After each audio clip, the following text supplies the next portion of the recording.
আবৃত্তি করছি কবি কুসুম কুমারী দাশের লেখা কবিতা আদর্শ ছেলে।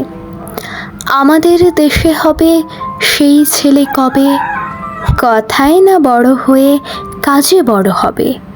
মুখে হাসি, বুকে বল, তেজে ভরা মন, মানুষে হইতে হবে এই তার পণ।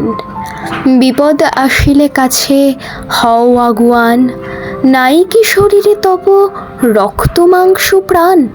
হাত পা সবারই আছে, মিছে কেন ভয়, চেতনা রয়েছে যার সে কি পড়ে রয়।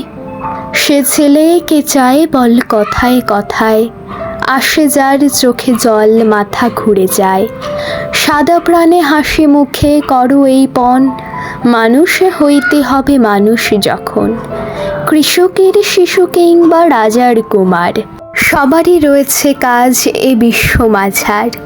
হাতে প্রাণে খাটো সবে শক্তি করো দান, তোমরা মানুষে হলে দেশের কল্যাণ। ধন্যবাদ।